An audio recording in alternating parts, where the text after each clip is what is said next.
If you think that the Lord has forgotten you, I want to remind you that the Lord does not forget His righteous people. अगर आपको लग रहा है कि परमेश्वर आपको भूल चुका है, आपके कोई भी काम नहीं हो रहे, everything is difficult, everything is slow, the Lord doesn't remember, जो वादे परमेश्वर ने आपके साथ किए, the promises, the prayers, you're not seeing answers, you're not seeing results, I want you to take a step back and listen with faith. विश्वास के साथ इस चीज़ को सुने, क्योंकि अगर परमेश्वर शांत है इसका मतलब ये नहीं कि परमेश्वर आपको याद नहीं करेगा या फिर आपको कोई जवाब नहीं आएगा। यूसुफ के बारे में लिखा, Joseph he was forgotten in the prison. जब यूसुफ को कैद में डाल दिया गया था तो जिस व्यक्ति को वो काम सौंपा गया, the man who was in charge of Joseph's imprisonment forgot him for 2 years. 2 years extra time हमारे जीवन में बहुत ज़रूरी है, क्योंकि अगर हम टाइम के हिसाब से चीज़ें करते हैं हमें लगता है कि सब कुछ सही हो रहा है, और अगर टाइम हमारे लिए रुक जाए, मतलब हम कैद में आ जाए, मतलब कि हमें कोई भूल जाए, इसका मतलब कि हम ज़िंदगी में पीछे हो चुके हैं, हमें लगता है। लेकिन जोसेफ के लिए वो जो कैद का टाइम था, क्या हुआ कि जो व्यक्ति उस प्रिजन को देख रहा था 2 साल के लिए उसको भूल गया। And after 2 years when the king needed someone to discern his dream, that man remembered Joseph and said कि परमेश्वर मुझसे भूल हुई है।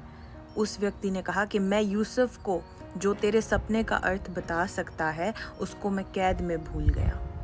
इसी तरह दाऊद के साथ भी हुआ था कि जब सैमुअल गया उनके पास अभिषेक करने के लिए, तो उसके भाई भूल गए कि there is a David, they forgot, they didn't even count him.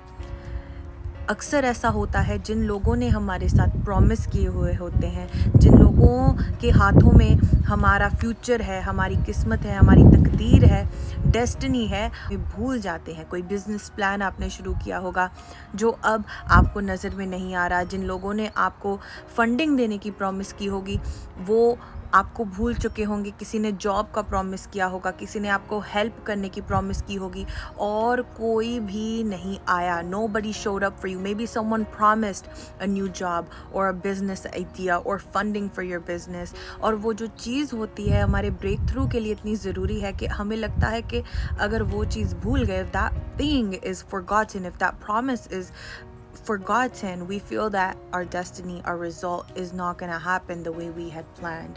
And इस चीज़ के साथ हम बहुत डिस्करेज हो सकते हैं, we can be very sad. इसी तरह मोर्डकाई को भूला गया। यर्मिया जो प्रचार करता था, मोर्डकाई was forgotten. Jeremiah who used to preach, he was forgotten in a pit. उसको एक खड्डे में छोड़ दिया गया था। अगर हम बाइबल को देखें तो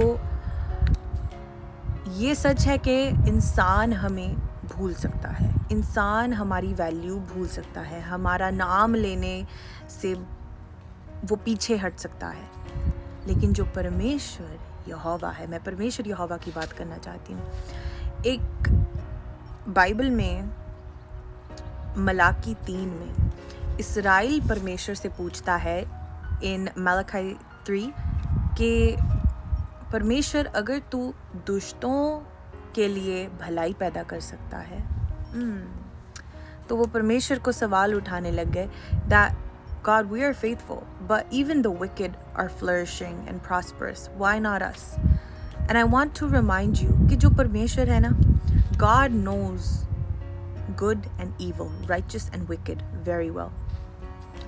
और मैं आपको बताना चाहती हूँ कि परमेश्वर दुष्ट और धर्मी का जो हिसाब है ना, परमेश्वर उसमें 1 इंच का भी मिस नहीं करता। दुष्ट की चीज़ें भी देखी जाएंगी और धर्मी की भी। और परमेश्वर बताता है, मलाकी 3:16 में लिखा गया कि तब यहोवा का भय मानने वालों ने आपस में बातें की और यहोवा ध्यान धार कर उनकी सुनता था, और जो यहोवा का भय मानते और उसके नाम का सम्मान करते थे, उनके स्मरण के निमित्त उसके सामने एक पुस्तक लिखी जाती थी। आमीन। जो यहोवा का भय मानते हैं उनके लिए एक यादगारी की पुस्तक लिखी जाती है। आमीन। मतलब परमेश्वर आपको भूलता नहीं। In English it says that then those who feared the Lord spoke to one another, and the Lord listened and heard them.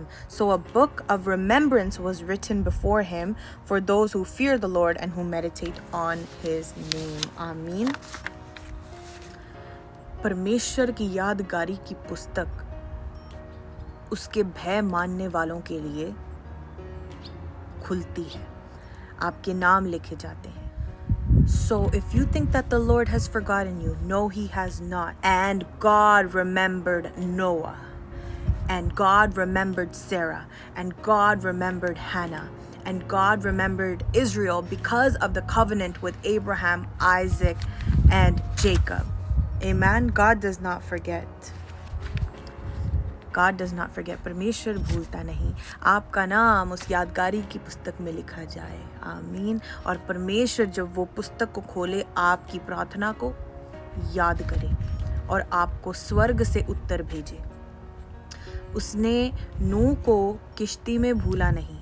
नूह के लिए एक पहाड़ को तैयार किया गया। 150 दिन जब धरती में जो पानी था वो ठहर गया, तो 150 दिन फिर इंतजार किया, फिर पानी सूखा नहीं। फिर नूह ने पक्षी को भेजा, फिर पानी सूखा नहीं।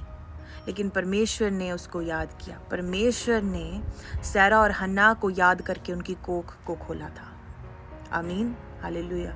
He opened their wombs. He gave them children at that age. God has a book of remembrance and your name is written on it. That man who remembered Joseph in the prison, it was God that sent that dream.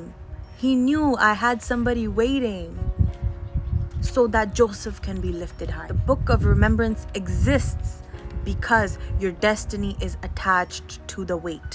Your destiny is attached to God's silence. जब परमेश्वर शांत होता है, मतलब यादगारी की पुस्तक में लिखा गया, और जब वो खुलेगी तो स्वर्ग में जो परमेश्वर के दूत है उसको पढ़ेंगे और आत्मा में आपके लिए एक्टिविटी होगी। हालेलुया। तो परमेश्वर भूलता नहीं। There is a book of remembrance. I pray over your life right now that let your name be revealed in that book. Let that book be open for you. Let that scroll be open for you. वो पुस्तक आपके लिए खुल जाए, वो यादगारी की पुस्तक, और परमेश्वर आपको याद करे और अपनी दृष्टि आपके ओर लगाए। Let God put sight on you. Let him listen to you. परमेश्वर मेरा स्मरण कर, मुझे याद कर, मेरी सुधि ले परमेश्वर। हालेलुया। अगर विश्वास से सुना है, ये यादगारी की पुस्तक आपके लिए खोली गई है। If you have heard with faith, God has heard it and he has opened that book of remembrance for you in Jesus' name. Amen.